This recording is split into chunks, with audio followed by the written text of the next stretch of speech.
May we continue where we left off yesterday.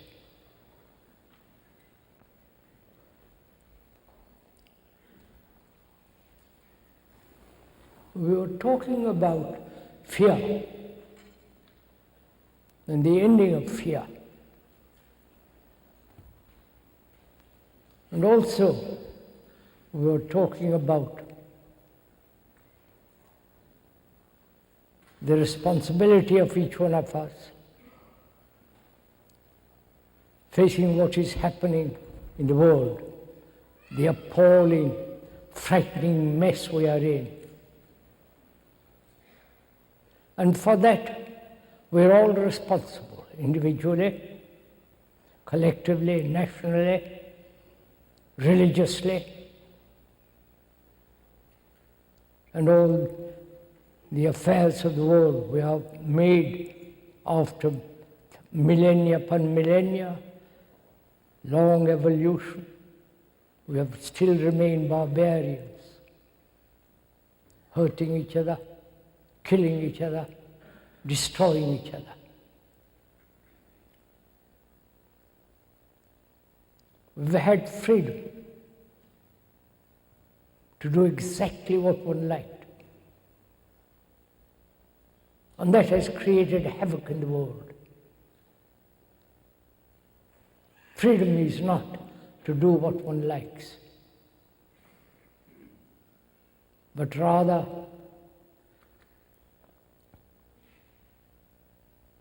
to be free from all the travail of life, from the problems which we went into yesterday morning,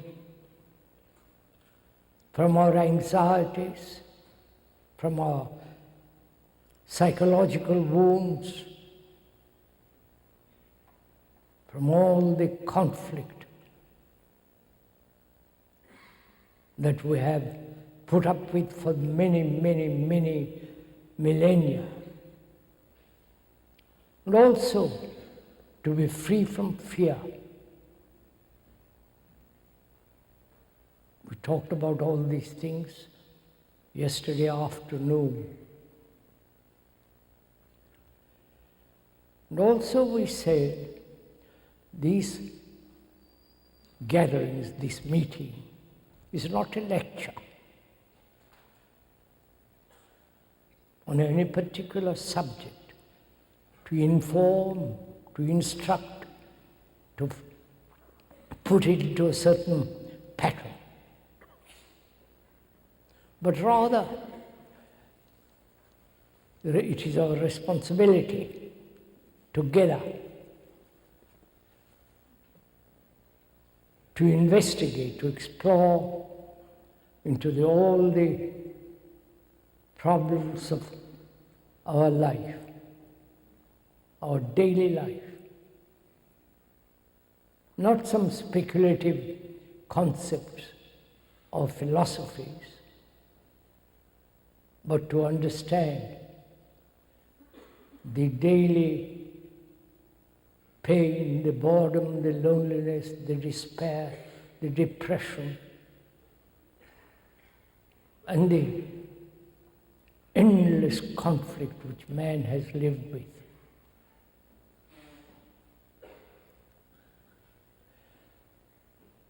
And this morning, we have to cover a great deal of ground. And also we pointed out yesterday, this is not a meeting in which the speaker stimulates you intellectually, emotionally, or in any other way. We depend a great deal on stimulation.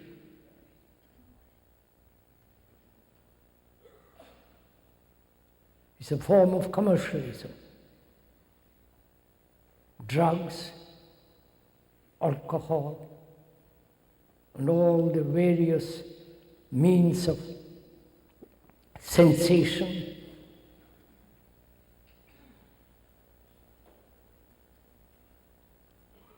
And we want also not only sensation, but excitement, stimulation. So this is not that kind of meeting. We are together to investigate our life, our daily life. That is to understand oneself, what one is actually. Not theoretically, not according to some philosopher or some psychiatrist and so on. If you can put aside all that and look at ourselves, actually what we are, and not get depressed or elated, but to observe, which is to understand the whole psychological structure of our being, of our existence. And we talked about it yesterday as one of the things that human beings go through all their life is a form of fear. And we went through it very carefully. That time, thought are the root of fear. We went into that, what time and thought is. Time is not only the past, the present and the future, but in the now, in the present, all time is contained. Because what we are now, we will be tomorrow, unless there is a great fundamental mutation in the very psyche itself, in the very brain cells themselves. We talked about it. And we also should talk over this morning together. Please, if one may point out, you and the speaker are taking a journey together. A long, complicated journey. And to take that journey, one mustn't be attached to any particular form of belief. Then that journey is not possible. Or to any faith, or to some conclusion or ideology or concepts. It's like climbing the Everest or some of the great, marvelous mountains of the world. One has to leave a great deal behind. Not carry all your burdens up the steep hills, mountains. So in taking the journey together, and the speaker means together, not that he's merely talking and you agreeing or disagreeing. If we could put those two words aside completely, then we can take the journey together. Some may want to walk very rapidly, or the others may lag behind. But your journey, all the same, together. We ought also to talk over together why human beings have always pursued pleasure as opposed to fear. We've never investigated what is pleasure. Why we want everlasting pleasure in different ways: sexual, sensory, intellectual, the pleasure of possessions, the pleasure of acquiring a great skill, the pleasure that one derives from having a great deal of information, knowledge. And the ultimate gratification is what we call God. As we said, please don't get angry or irritated or want to throw something at the speaker.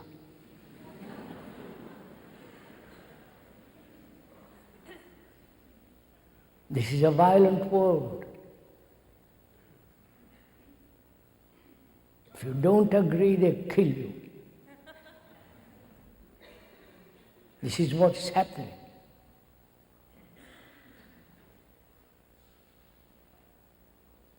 And here, we're not trying to kill each other. We're not doing any kind of propaganda or convince you of anything. But we're going to face the truth of things, not live in delusions. And without delusions, it's very difficult to observe. If you are deluding yourself or not facing actualities, then it becomes impossible to look at oneself as one is. But we like delusions, illusions, every form of deception.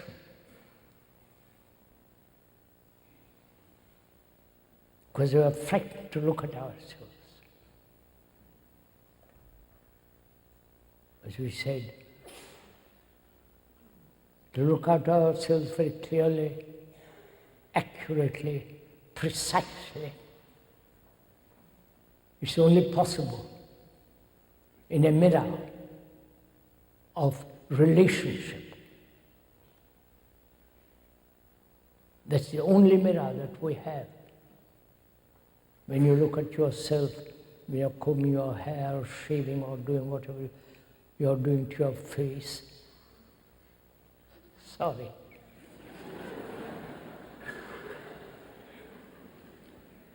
You look at your mirror. Sorry.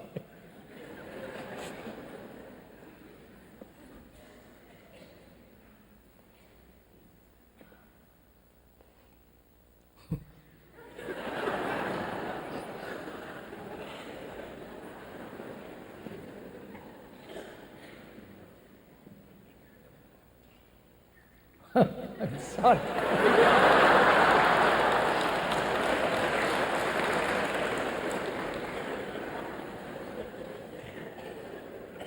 I'm glad you approve.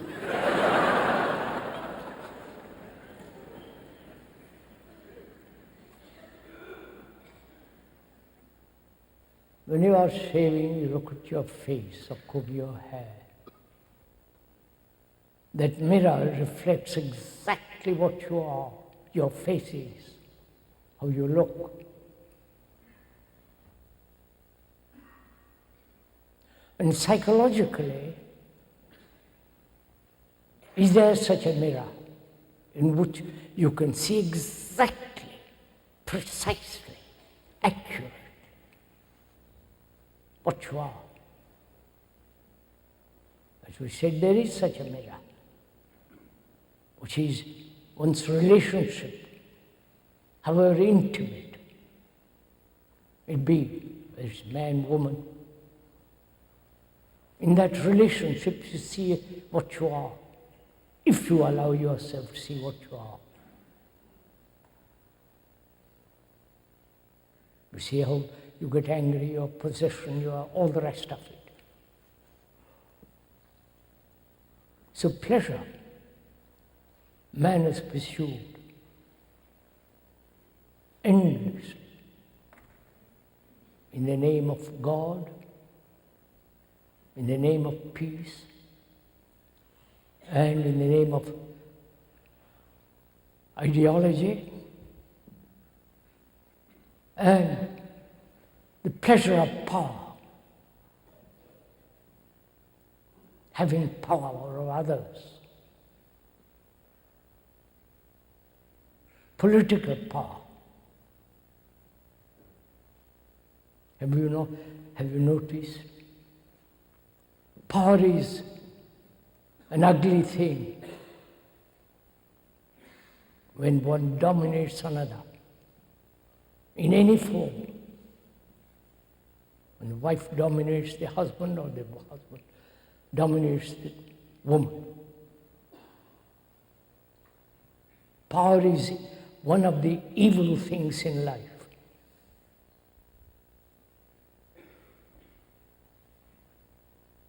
And pleasure is the other side of the coin of fear. When one understands deeply, profoundly, seriously the nature of fear,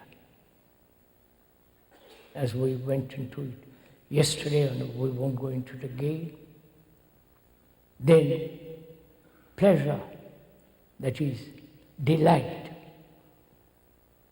seeing something beautiful, seeing the sunset or the morning light, the dawn, the marvelous colors, the reflection of the sun on the waters. That's a delight. But we make that as a memory and cultivate that memory as pleasure.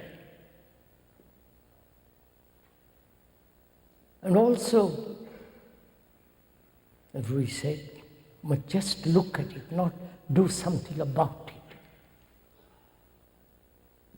I don't know if you've gone into the question of action. What is action? We're also active from morning till night. Not only physically, but psychologically. The brain everlastingly chattering, going from one thing to another, endlessly, during the day and during the night. The dreams. The brain is never at rest. It's perpetually in motion. I do not know if you've gone into that question of action.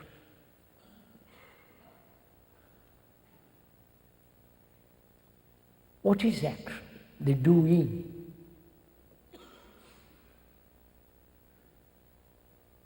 Is it? The very word, doing, is the present. It's not having done or will do. Action means the doing now, correctly, accurately, completely, holistically. If I can use that word, action that is whole, complete, not partial. When action is based on some ideology, it's not action, is it?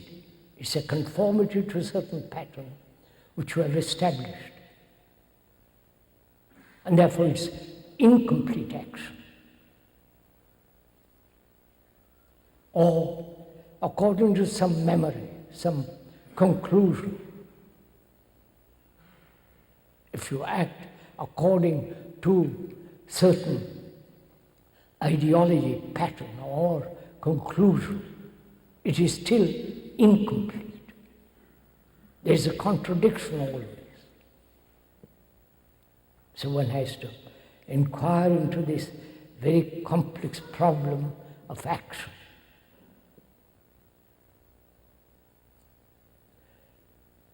Is action related to disorder or all to order. You understand? We live in disorder. Our life is disorderly, confused, contradictory, saying one thing, doing another, thinking one thing, and quite the opposite in our action. So, what is order and disorder?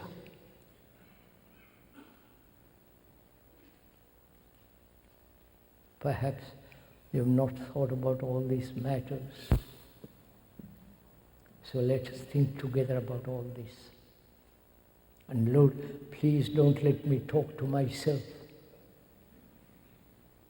It's still early in the morning. And you have a whole day in front of you. So let us be aware together of this question.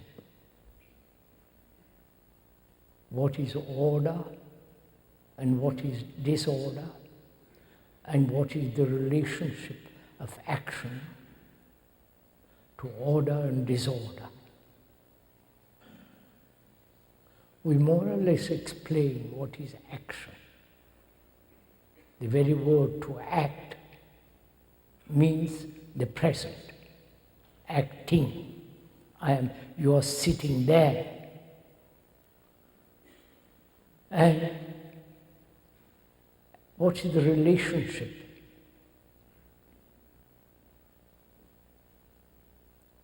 Disorder. What is disorder? Look at the world, if you will. The world is in disorder. Terrible things are happening. Very few of us know actually what is happening in this scientific world, in the world of the art of war, and all the terrible things that are happening in Russia.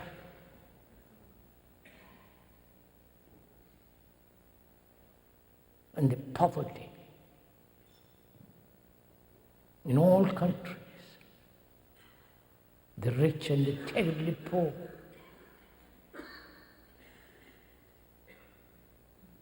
Always the threat of war.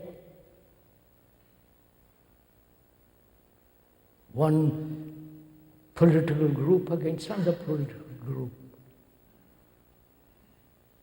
So there's this tremendous disorder. That's an actuality, it's not an invention or an illusion. So, and we have created this disorder because our very life living is disorder. And we are trying socially to bring about order. For all the social reforms and so on and so on. Without understanding and bringing about the end of disorder, we try to find order. It's like a confused mind trying to find clarity. A confused mind is a confused mind. It can never find clarity.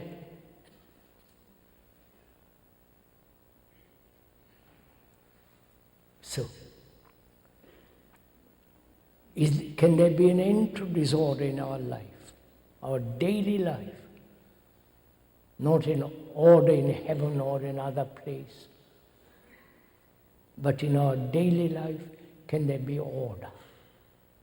The end of disorder. And then, when there is the end of disorder, there is naturally order.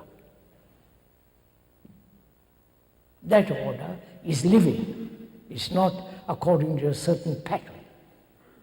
or a mode. So we are investigating, looking at ourselves and learning about ourselves. Learning is different from acquiring knowledge. Please, this is rather, if you will kindly give your attention to this little bit, that learning is an infinite process, limitless process, whereas knowledge is always limited. And learning implies not only observing visually, optically, but also observing without any distortion, seeing things exactly as they are. That requires that discipline. Please, the word discipline, as we said yesterday, means the word comes from the word from disciple. Disciple is one who is learning, not the terrible discipline of orthodoxy, tradition, of following certain rules, dictates and so on. It's learning.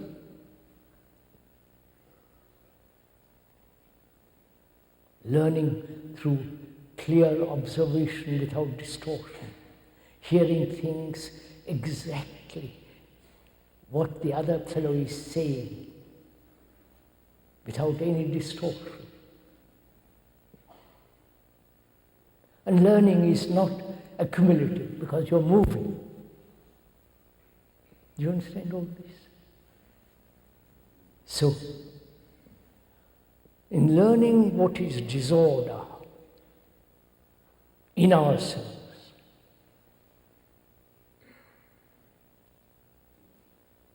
then order comes about very naturally, easily, unexpectedly.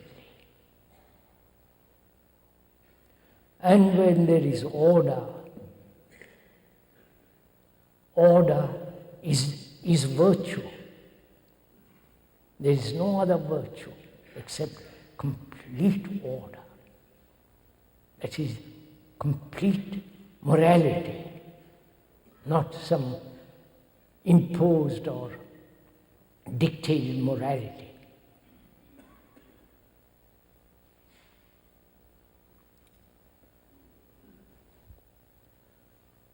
Then we ought also talk over together this whole question of sorrow.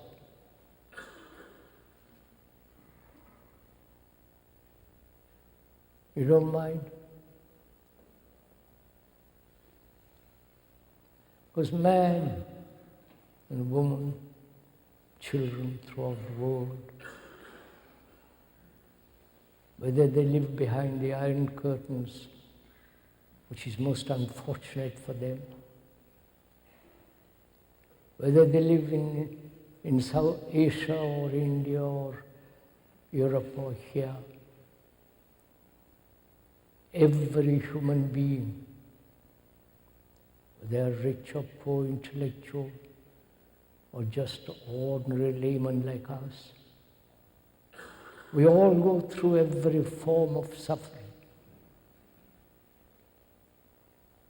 Have you ever looked at people that have cried through centuries, through thousands of wars? The husband, the wife, the children. There's immense sorrow in the world. Not that there is not also pleasure, joy and so on. But in understanding, in perhaps ending sorrow, we'll find something much greater. So we must go into this complex question of sorrow. And whether it can ever end, or man is doomed forever to suffer. Suffer not only physically, which depends how orderly life one leads, whether your body is drugged or tobacco, nicotine, alcohol, and all that, whether your body has been destroyed. And psychologically, inwardly, we have suffered enormously without perhaps not saying a word about it, or crying your heart out.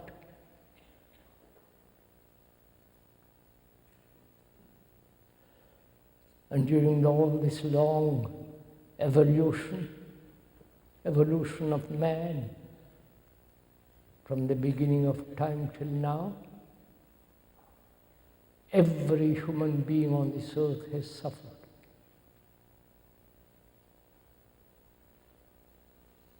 Suffering is not merely the loss of someone you think you like or love, but also the suffering of the very poor, the illiterate. If you go to India or other parts of the world,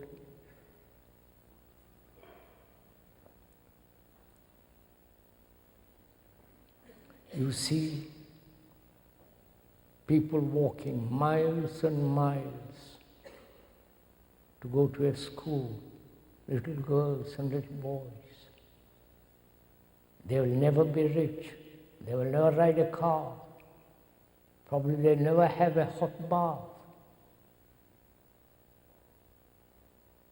Wear one sari or one dress, whatever they wear, and that's all they have.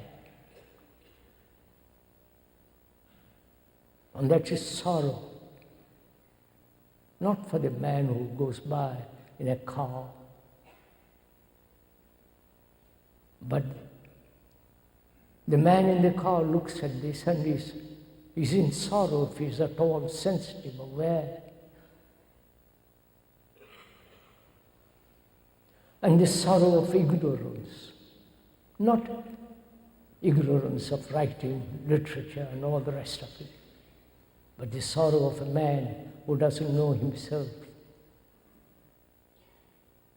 There are multiple ways of sorrow.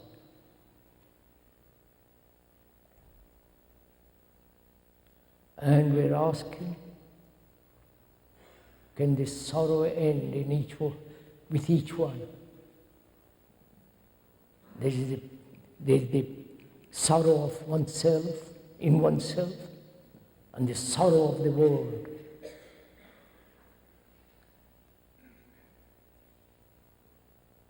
Thousands of wars. People maimed, hurt, appalling cruelty. Not a particular form of cruelty, of which you are talking a great deal, a particular form. And we are rebelling against that particular form. But you never ask, is there an end to cruelty? Every nation on earth has committed cruelty. It's appalling. And we're still perpetuating that cruelty. And cruelty brings enormous sorrow.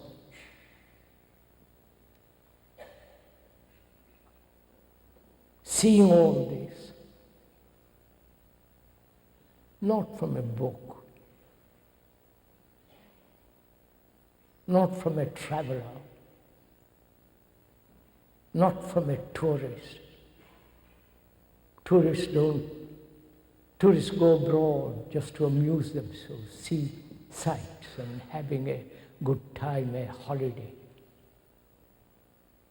But if you are traveling as a human being, just observing, being aware sensitively to all this, sorrow is a terrible thing. And can that sorrow end? Please ask yourself that question. The speaker is not stimulating you to feel sorrow. The speaker is not telling you what sorrow is. It is right in front of us, right inside you. Nobody needs to point it out. If you keep your eyes open, if you are sensitive, aware of what is happening in this monstrous world. So please ask yourself this question, whether sorrow can ever end. Because like hatred, when there is sorrow, there is no love.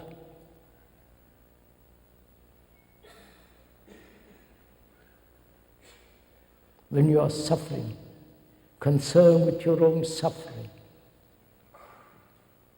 how can they be loved?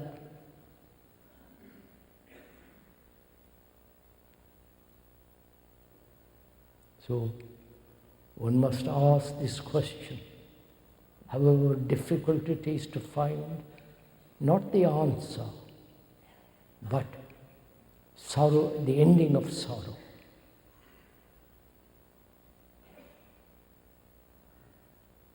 What is sorrow?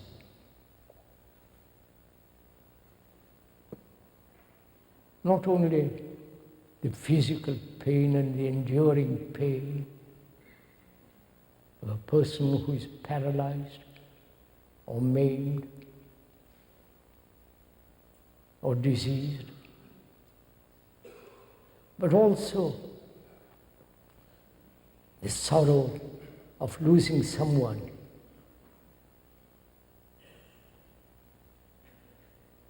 Death. We'll talk about death presently.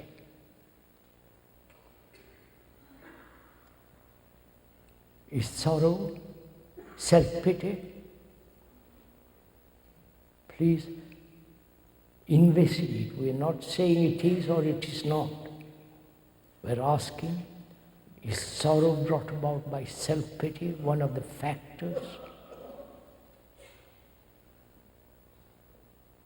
Sorrow brought about by loneliness, feeling desperately alone, lonely.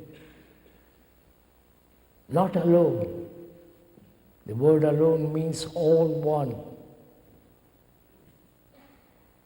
But feeling isolated, having in that loneliness no relationship with anything.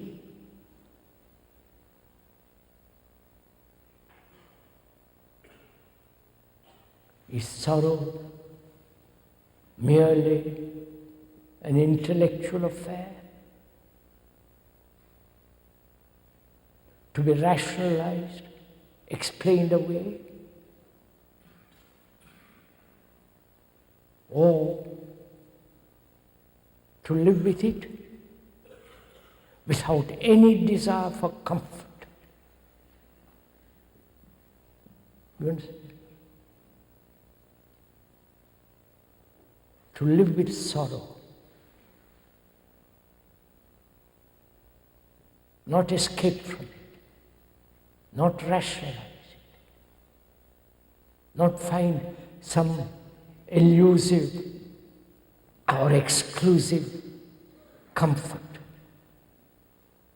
religious or some illusory romantic escapes, but to live with something that has tremendous significance. Sorrow is not only a physical shock. When one loses one's son or husband, wife or girlfriend, whatever it is, it's a tremendous biological shock. One is almost paralyzed with it. Don't you know all this?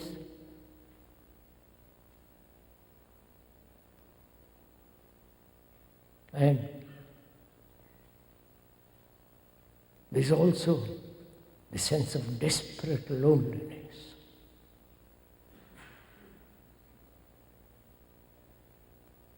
Can one look at sorrow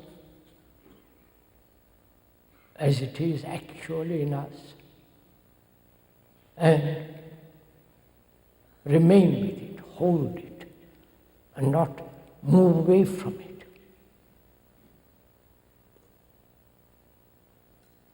Sorrow is not different from the one who suffers. The person who suffers wants to run away, escape, do all kinds of things.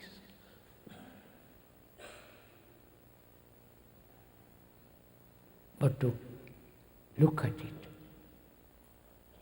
as you look at a child, beautiful child,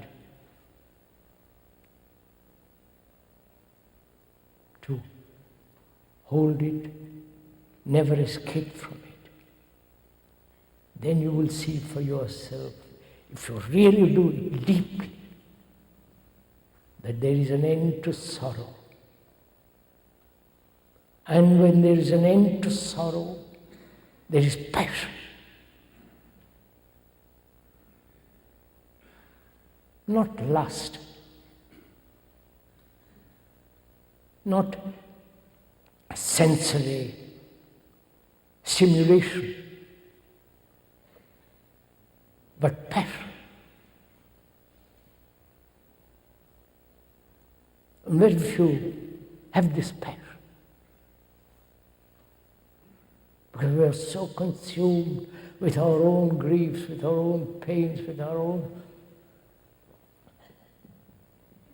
pity and vanity and all the rest of it. We have a great deal of energy.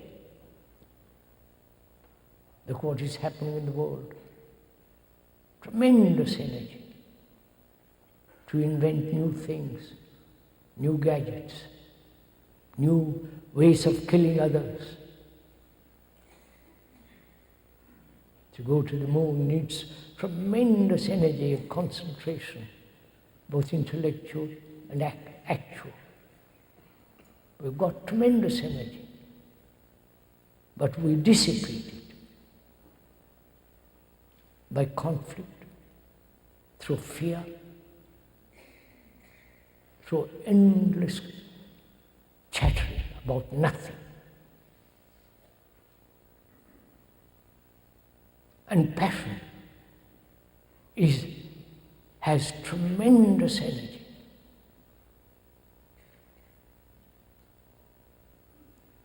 That passion is not stimulated. It doesn't seek stimulation. It's there, like a burning fire. It only comes when there is the end of sorrow.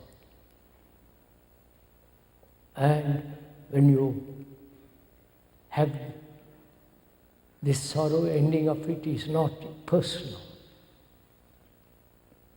because you are the rest of humanity, as we said yesterday afternoon. We all suffer. We all go through loneliness.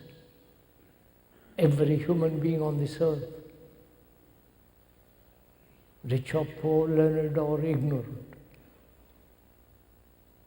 Everybody goes through tremendous anxieties, conscious or unconscious. Our consciousness is not yours, it's human consciousness. In the content of that consciousness is all your beliefs, your sorrows, your pities, your vanities, your arrogance, your search for power, position, wealth, and all that. All that is your consciousness, which is shared by all human beings. Therefore, it's not your particular consciousness.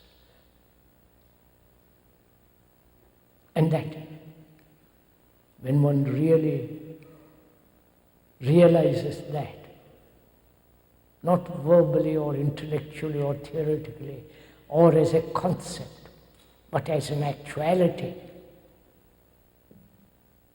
then you not only kill another, hurt another, but you'll have some other thing which is totally different, of a different dimension altogether.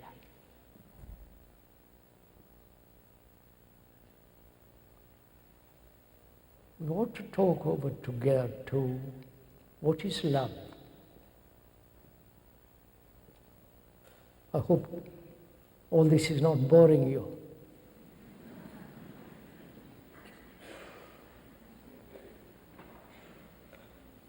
If you want to take a breather, it's all right.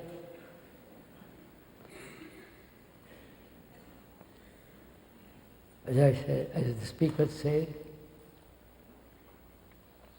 we ought to go into this great question of what is love. We use the word love so loosely. It's become merely sensuous, sexual. Love is identified with pleasure.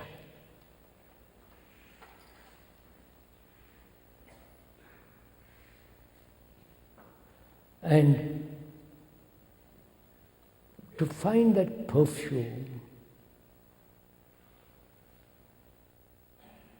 one must go into the question, what is not love? Through negation, you come to the positive, not the other way around. Am I making myself clear? Through negation of what is not love, then you come to that which is immensely true, which is love. So, love is not hate, that's obvious. Love is not vanity, arrogance. Love is not in the hands of power. The people who are in power, wanting power, doesn't matter over a small child, or wanting power over a whole group of people or a nation.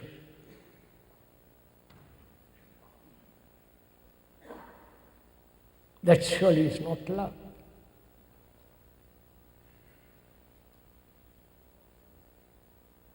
Love is not pleasure. Love is not desire. I don't know if we have time to go into the question of desire. Perhaps we may. Love is certainly not thought. So, can you put aside all that? Your vanity, the sense of power, however small, however little it is. It's like a worm.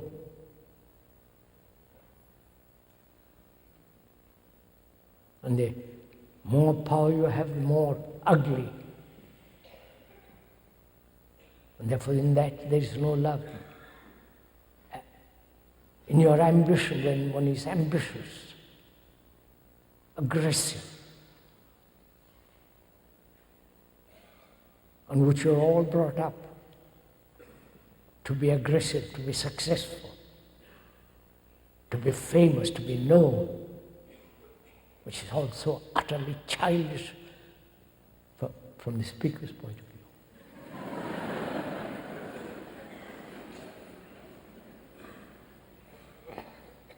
How can they be loved?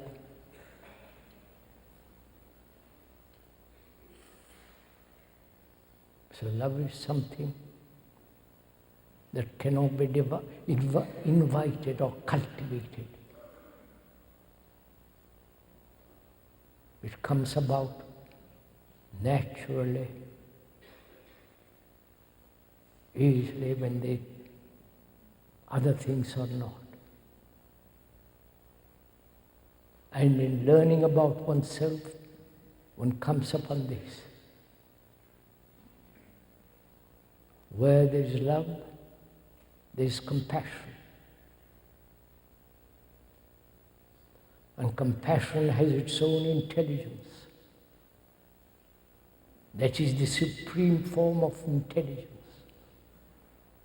Not the intelligence of thought, intelligence of cunning, deceptions and all the rest of it. It's only when there is complete love and compassion, there is that excellence of intelligence which is not mechanical.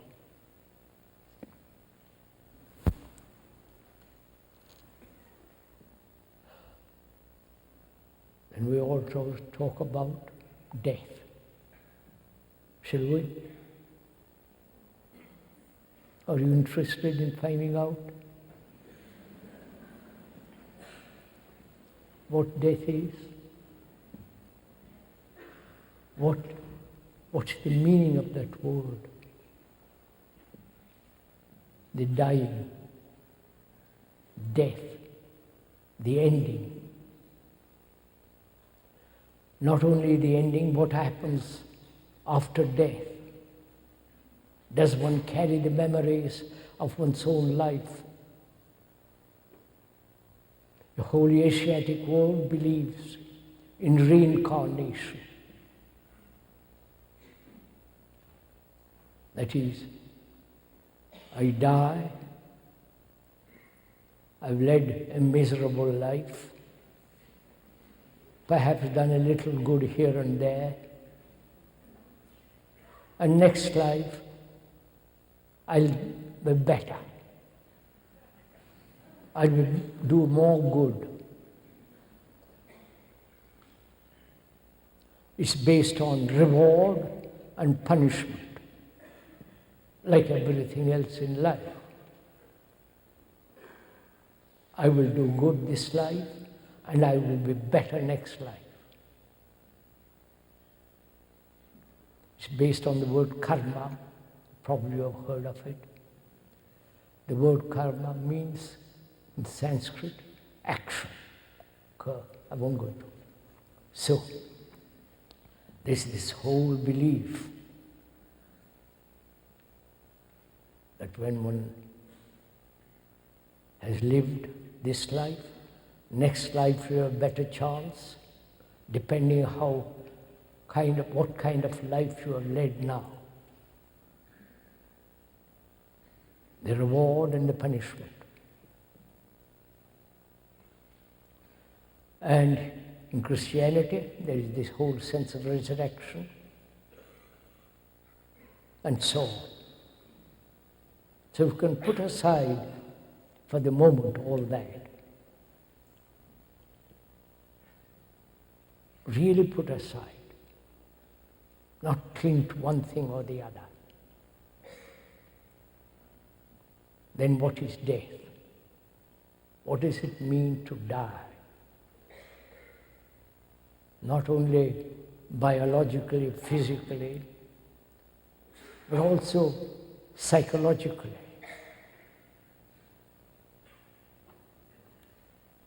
All the accumulation of memories, one's tendencies, the skills, the idiosyncrasies, the things that one has gathered, whether it be money, knowledge, friendship, whatever you will, all that you have acquired. And when death comes, one says, sorry, you can't take anything with you.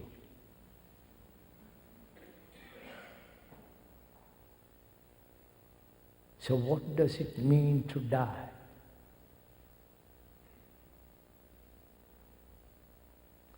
Can we go into this question? Or are you frightened? So, what is death?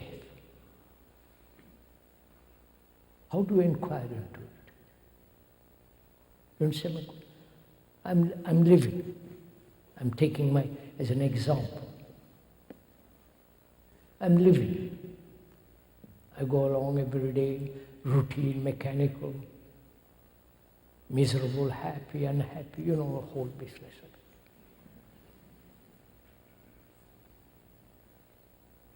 it. And death comes through accident, through disease, through old age, senile.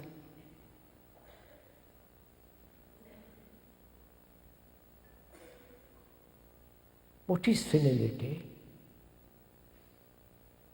Is it only for the old?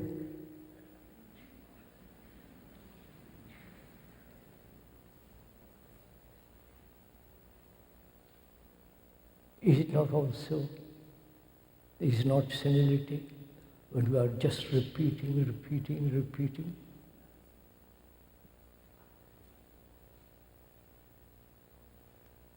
When we act mechanically, thoughtlessly. Isn't that also a form of senility? So, death. Because we are frightened of it. We never see the greatness of it. The extraordinary thing, like child, baby being born.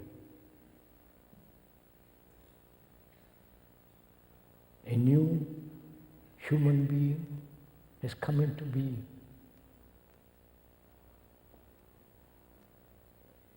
That's an extraordinary event.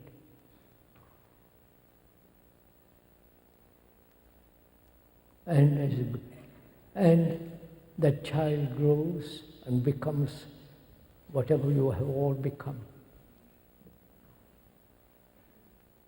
And then dies. Death is also something most extraordinary it must be. And you won't see the depth and the greatness of it if one is frightened.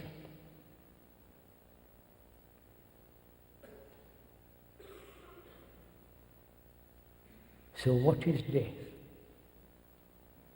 I want to find out what it means to die while I'm living. I'm not senile. I've all my wits about me. I'm capable of thinking very clearly. Perhaps occasionally go off the beam.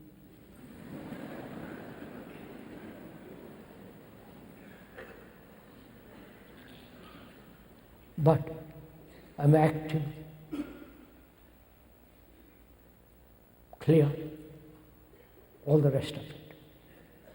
So I'm asking myself, I'm not asking you. I'm only observing, if you will observe also. What is death?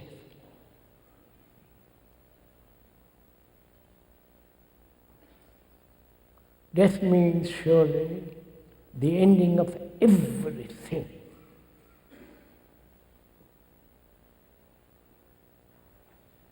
the ending of my relationship, ending of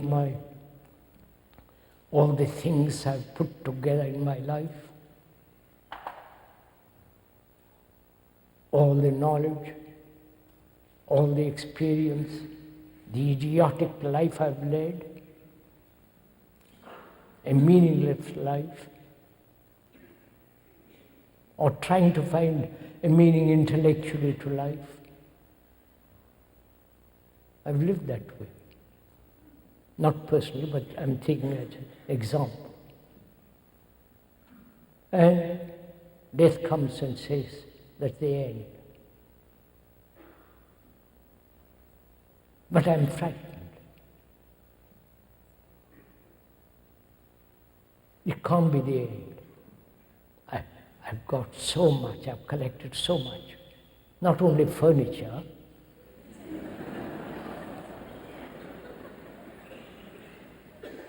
or pictures. When I identify myself with the furniture, or the pictures, or the bank account, I am the bank account. I am the picture. I am the furniture.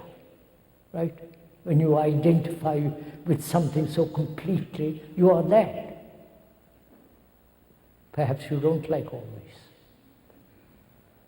But please kindly listen. So, I have established roots. I've established great many things from me. And so death comes and makes a clean sweep of all that. So I ask myself, is it possible to live with death all the time? Not at the end of 90 years or 100 years. The speaker is 90. Sorry.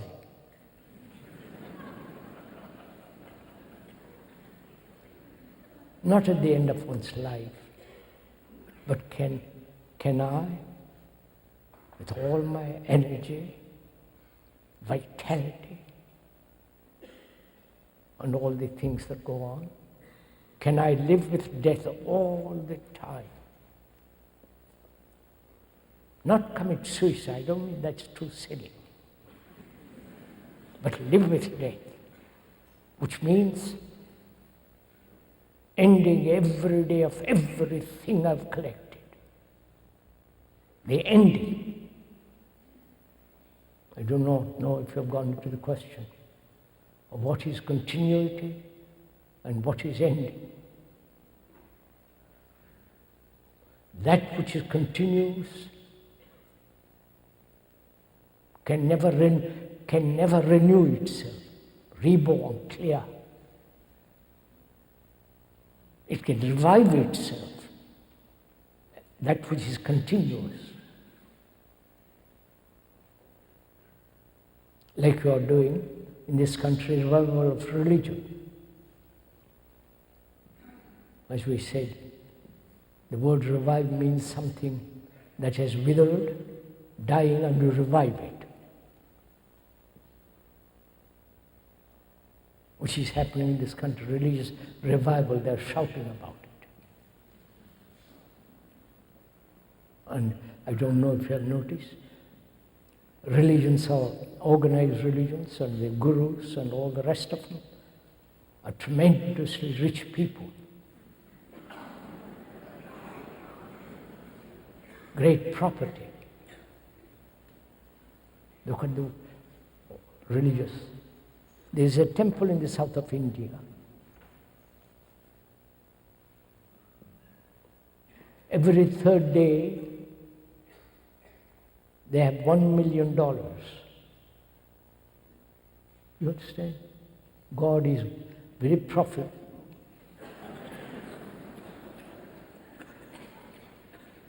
This is not cynicism.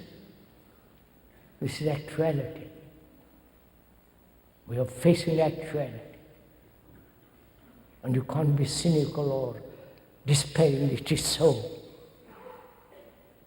Either be optimistic or pessimistic. We have to look at these things. So can I live with death? Which means everything that I have done, collected, pain, sorrow, end. Ending is more important than continuity. The ending means the beginning, something new. If you merely continue, it's the same pattern being repeated in a different mode. Have you noticed another strange thing? We have made a great deal of mess in the world. Tremendous mess. And we organize to clear up that mess. Politically, religiously, socially, and economically. And when that organization or institution doesn't work, we invent another organization. And this never clearing up the mess, but bringing about new organizations, new institutions. And this is called progress. I don't know if you have not noticed all this. This is what we are doing. Thousands of institutions. The other day, we talked at the United Nations. War is going on. They've never stopped it, but they're reorganizing it.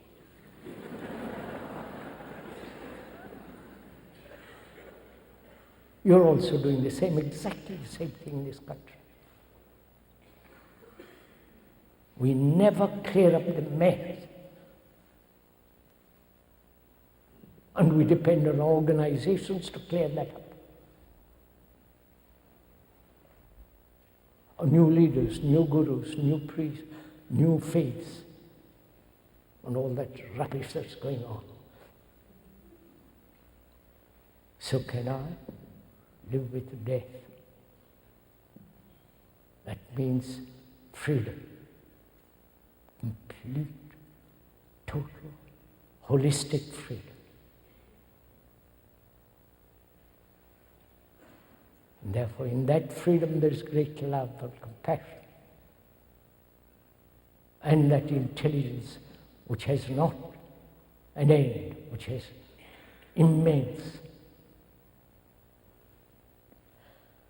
And also, we ought to talk over together what is religion.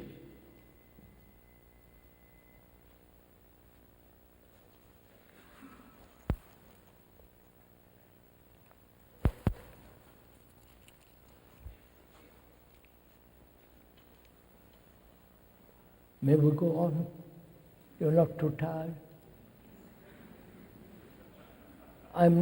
The speaker is not trying to convince you of anything. Please believe me. Nothing.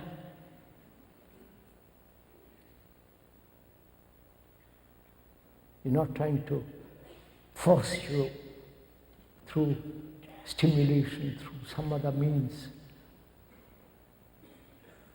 We are both looking at the world.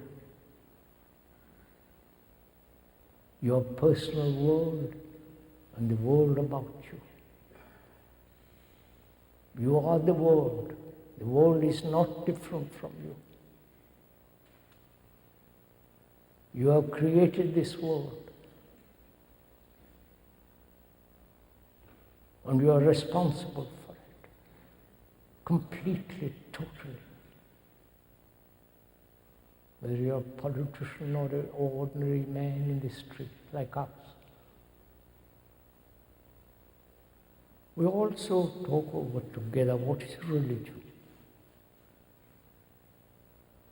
Man has always sought something beyond all this pain and anxiety, sorrow? Is there something that is sacred, eternal, that's beyond all the reaches of thought? This has been one of the questions from ancient of times.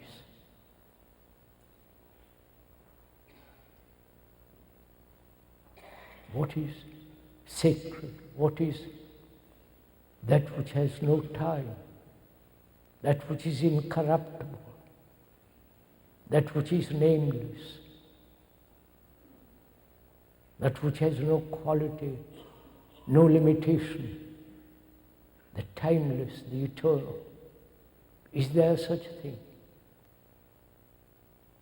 Man has asked this thousands and thousands of years ago.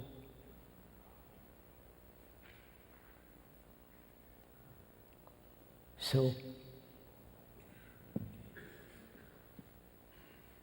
as he has worshipped the sun, the earth, nature, the trees,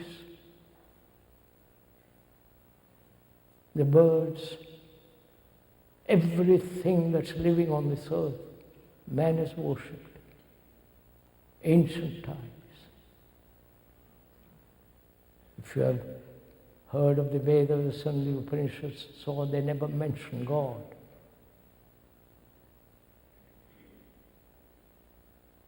That which supreme, they said, is not manifested, and so on. I won't go into all that. So, are you asking that question too? Are you asking the question, is there something sacred? Is there something that is not put together by thought, as all religions are organized? Whether it's Christianity, Hinduism, Buddhism, and so on. In Buddhism, there is no God. Among the Hindus, as I said, there are about 300,000 gods. It's great fun to have so many. You can play with them all. And they are the gods of books. The God according to the Bible, the gods according to the Quran, the Islamic world. I don't know if you have noticed, when religions are based on books, like the Bible or the Quran, then you have fundamentalists. Then you have people who are bigoted, narrow, intolerant, because the book says so. Haven't you noticed all this? This country is having the fundamentalists. Go back to the book. Don't get angry, please. Just look at it. So, we are asking, what is religion? Not only what is religion, but the religious brain, religious mind.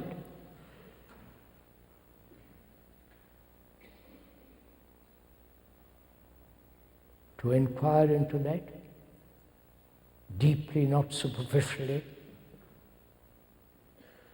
there must be total freedom.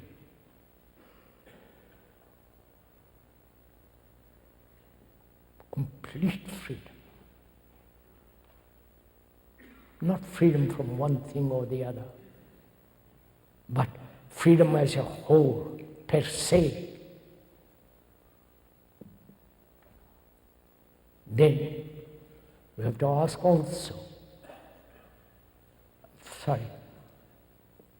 The word religion etymologically has they can't explain that word. It had different meanings at different times and different ages.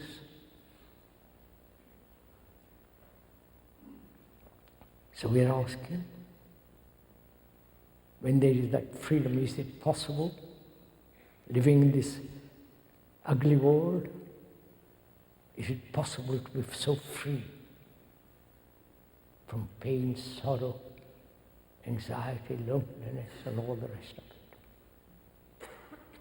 Then we have to find out also what is meditation.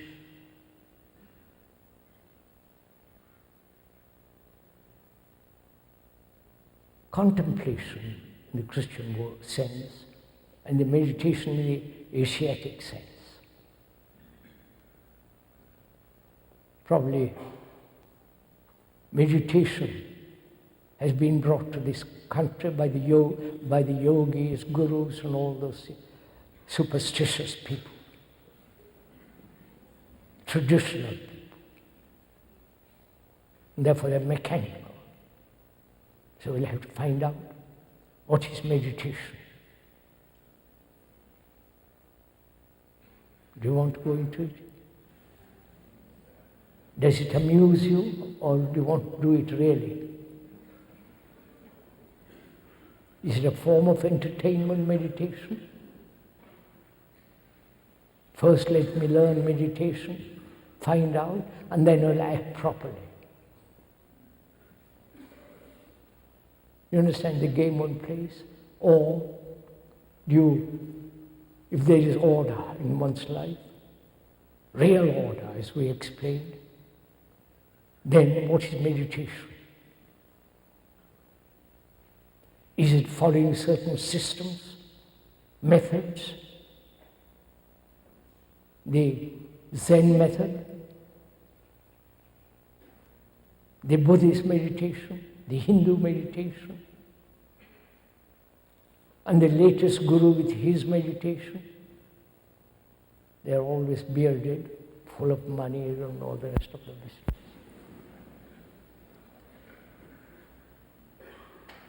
So what is meditation? If it is determined, if it is following a system, a method, practicing day after day,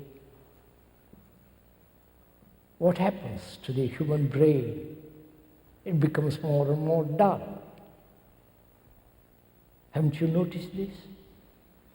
When you repeat, it may be a wrong note, but you repeat. Like a pianist, if he repeats by himself and he plays the wrong note, he'll keep on playing the wrong note all the time. So his meditation is something entirely different.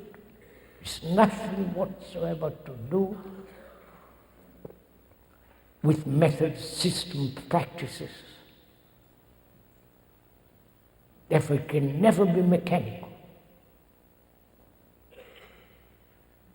It can never be conscious meditation. You understand what I'm saying? Do please understand this. It's like a man consciously wanting money and pursuing money. What's the difference between the two? Consciously, you meditate, wanting to achieve peace, silence, and all that. Therefore, they're both the same. The man who pursues money, success, power, and the man who pursues so-called spiritually. So is there a meditation which is not determined, practiced? There is, but that requires enormous attention. That attention is a flame.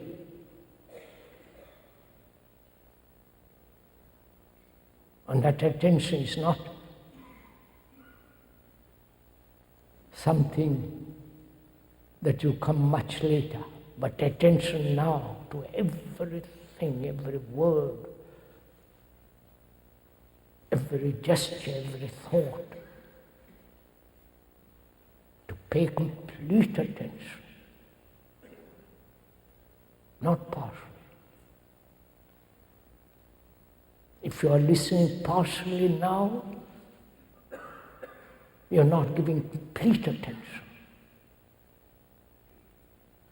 When you are so completely attentive, there is no self, there is no limitation. And briefly, I must stop. The brain now is full of information cluttered up. There is no space in it.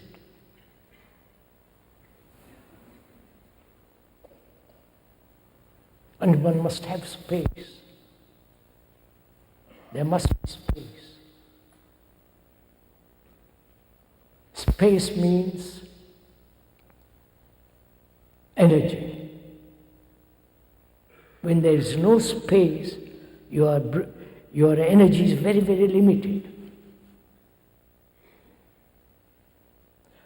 And the brain, speaker is not a specialist on brain, though he has talked about it a great deal with other scientists and so on. Not that it's a recommendation. They experiment on animals, on theories, on the accumulation of knowledge.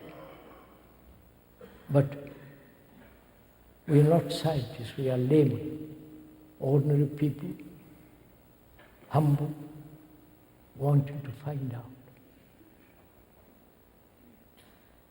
There is a meditation which is not determined, put into a mold. There's so on, I won't go into it.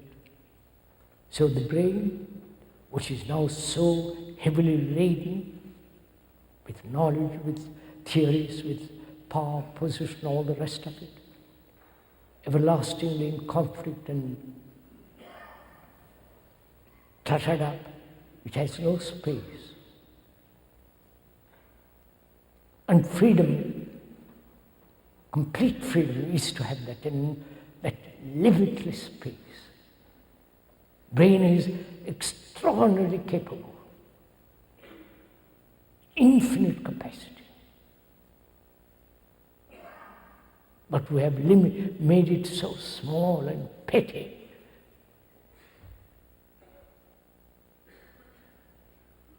So, when there is that space and emptiness and therefore immense energy, energy is passion, love and compassion and intelligence. Then there is that truth which is most holy, most sacred, that which is man sought from time immemorial. And that truth doesn't lie in any temple, in any mosque, in any church.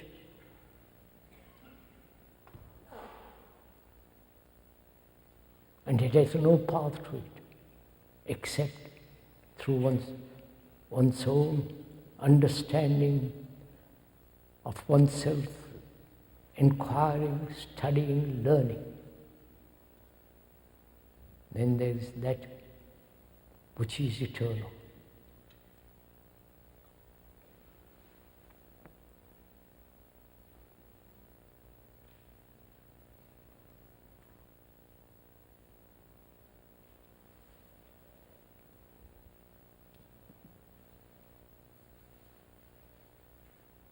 May I get up or will you get up?